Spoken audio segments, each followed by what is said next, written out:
আব্দুল হান্নান মাসুদ, নোয়াখালী ৬, প্রশ্ন করতে পারেন।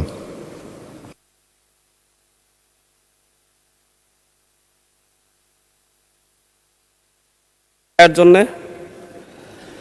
আমি আমার নির্বাচনী এলাকা নোয়াখালী ৬ হাতিয়া, ওই অঞ্চলে প্রচুর নদী ভাঙনের কারণে প্রতি বছরই অনেক শিক্ষা প্রতিষ্ঠানকে স্থানান্তর করা হচ্ছে, কিন্তু সেই সকল শিক্ষা প্রতিষ্ঠান, প্রাথমিক এবং মাধ্যমিক শিক্ষা প্রতিষ্ঠানগুলো ওগুলা নিয়মিত বরাদ্দ না পাওয়ার কারণে এবং ওই প্রতিষ্ঠানগুলোর শিক্ষার্থী যারা আছে তাদের একটা তালিকা করে তারা ঠিকমতো পরবর্তীতে অন্য কোনো শিক্ষা প্রতিষ্ঠানে ভর্তি হতে পারতেছে কিনা, শুধু হাতিয়া নয়, এরকম নদী ভাঙন প্রবণ যত এলাকা রয়েছে ওই সকল অঞ্চলের শিক্ষার্থীরা ঠিকমতো অন্য শিক্ষা প্রতিষ্ঠানে ভর্তি হচ্ছে কিনা নাকি ঝরে পড়ে যাচ্ছে, এই তালিকা করার জন্য শিক্ষা মন্ত্রণালয়ের পক্ষ থেকে কোনো উদ্যোগ আছে কিনা, এবং পাশাপাশি হরিণের দেশ নিজুমদ্বীপ ইউনিয়ন প্রায় 25,000 জনগণের বসবাস, সেখানে একটিও মাধ্যমিক শিক্ষা প্রতিষ্ঠান নেই।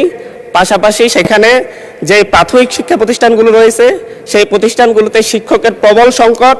এই ব্যাপারে পিছিয়ে পড়া জনগোষ্ঠীর জন্য এবং আমাদের প্রত্যন্ত গ্রামাঞ্চলে শিক্ষা ব্যবস্থা পৌঁছে দেওয়ার জন্য সরকারের নতুন কোনো উদ্যোগ আছে কিনা সে ব্যাপারে আমি মাননীয় শিক্ষামন্ত্রীর কাছে জানতে চাই। মাননীয় শিক্ষামন্ত্রী। মাননীয় সংসদ সদস্যকে অসংখ্য ধন্যবাদ।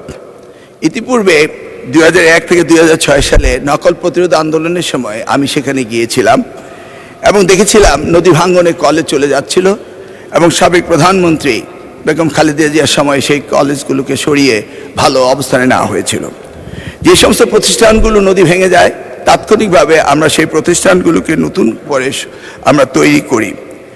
তবে উনি যেটা বলেছেন সেখানে শিক্ষায় ঝরে পড়া, আমরা ঝরে পড়ার ব্যাপারও আমাদের বিভিন্ন প্রজেক্ট থেকে আমরা সেগুলোকে দেখি, পর্যালোচনা করি। উনি যদি লিখিত কোনো নোটিশ দেন তাহলে আমি ওই এলাকার ঝরে পড়ার সংখ্যা, মাধ্যমিক স্কুলের সংখ্যা এবং প্রয়োজন সাপেক্ষে নতুন বিদ্যালয় স্থাপনেরও এই মহান সংসদ থেকে আমরা শিক্ষা মন্ত্রণালয় উদ্যোগ নেব, সেই ব্যাপারে আমরা বলতে পারি।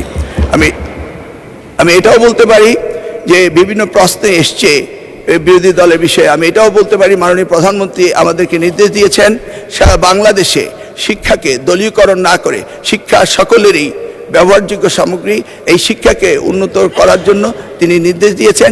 সেই আলোকে আমরা ওনার হাতিয়াকে সুন্দর দৃষ্টি নিয়ে আগামী দিনগুলোতে আমরা তার স্কুলের ব্যবস্থা করব বলে আশা করতে পারি। ধন্যবাদ।